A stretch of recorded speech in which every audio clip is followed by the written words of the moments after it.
దేవుడు నీకు కష్టాలనిచ్చేది నిన్ను బాధ పెట్టడానికి కాదు.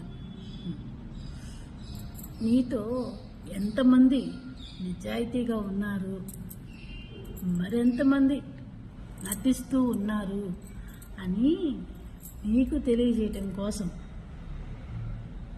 అర్థమవుతుందా మిత్రమా? గుర్తుంచుకో. వదినా, మీ తమ్ముడు ప్రవర్తన మీకు ఫోన్లో చెప్పాను కదా, మీరైనా మార్చాలని పిలిపించాను మిమ్మల్ని. అయినా వాడు స్నేహితుల కోసం డబ్బులన్నీ విచ్చలవిడిగా ఖర్చు పెడితే ఎలా? వచ్చిన నెల జీతంలో సగం బయట ఖర్చులకే విచ్చలవిడిగా ఖర్చు పెడుతున్నాడు వదినా. 2 పిల్లలు ఉన్నారు, భవిష్యత్తు గురించి భయం లేకపోతే ఎలా? ఏంటి ఇప్పుడు మా ఫ్రెండ్స్ కి డబ్బులు ఖర్చు పెడుతున్నాననే కదా మీ బాధ? అది కాదురా, విచ్చలవిడిగా డబ్బులు ఖర్చు పెడితే తర్వాత కష్టాలు పడాల్సి వస్తుందిరా. ఏంటి నాకు కష్టాలా? నాకు డబ్బు కావాలన్నా, నాకు ఏ కష్టం వచ్చినా ప్రాణం ఇచ్చే స్నేహితులు ఉన్నారు. నీ ప్రాణ స్నేహితులకి ఫోన్ చేసి ఒక 20 వేలు అప్పడుగు, కనీసం వడ్డీకైనా ఇవ్వమను. ఏంటి వడ్డీకా? వడ్డీ లేకుండా నా ఫ్రెండ్స్ ఎన్ని లక్షలైనా ఇస్తారు. అరే, ఒక 20,000 రూపాయలు ఉంటే ఫోన్ పే చేయరా. అరే, ఇంతకు ముందే వేరే వాళ్ళకి ఇచ్చాను రా. అవునా? కనీసం ఎక్కడైనా వడ్డీకైనా? నాకెవర్రా వడ్డీకి ఇచ్చేది? అరే, నా దగ్గర డబ్బులు లేవురా, నాకెవర్రా వడ్డీకి డబ్బులు ఇచ్చేది?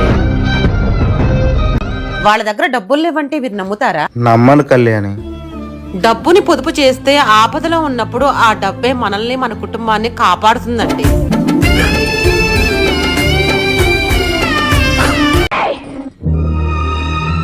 ఏం మాట్లాడుతున్నావో తెలిసే మాట్లాడుతున్నావా? పెళ్ళం వదిలేసిన మగాడు కూలిగానైనా బ్రతుకుతాడు, కానీ మొగుడు వదిలేస్తే నువ్వు కుక్కల చింపిన విస్తరమవుతావు. 5వ తనాన్ని కూలిని చేసి, పసుపు కుంకాన్ని కుక్కని చేసి మాట్లాడే నువ్వు నా దృష్టిలో ఆడదానివే కాదు. మీకు మాత్రమే చెప్తాను, ఎవరికి చెప్పను. సీక్రెట్ నువ్వెవరికి చెప్పావు కదా అని మీరు దాచుకోవాల్సింది, మీకు మాత్రమే సంబంధించింది ఎవరికి చెప్పొద్దు. అది సీక్రెట్ ఎలా అవుతుంది? అలా చెప్పారా, అయిపోయి ఇంకా అయిపోయి ప్రపంచం మొత్తం తెలుస్తుంది. వాళ్ళు కూడా అలాగే ఇంకొకళ్ళకి మీకు మాత్రమే చెప్తున్నాను, నువ్వు ఎవరికి చెప్పొద్దు అంటారు. వాళ్ళు కూడా అలాగే చెప్తారు. అలా అలా అలా అలా అలా చేరి చివరికి మీ మాట మీ దగ్గరికే చేరుతుంది. ఆశ్చర్యం వేస్తుంది ఎలా చేరింది అని. ఇంకా చెప్పాల్సిన అవసరం లేదు, ఎలా చేరిందో అర్థమవుతుంది. అలాని వీళ్ళని అడుగుతారా? అయ్యో, అడగడానికి మీ మనసు ఒప్పుకోదు, ఒకవేళ అడిగినా వాళ్ళు ఒప్పుకోరు. కాబట్టి అలా అడిగే కంటే మీరు దాచుకుంటే సరిపోతుంది కదా. సీక్రెట్ అంటేనే మీకు తప్ప ఇంకొకరికి తెలియకూడనిది, రహస్యం అని అర్థం. దాచుకోండి మనసులో. కొంచెంలో 8వ వింత చూస్తున్నాను తెలుసా?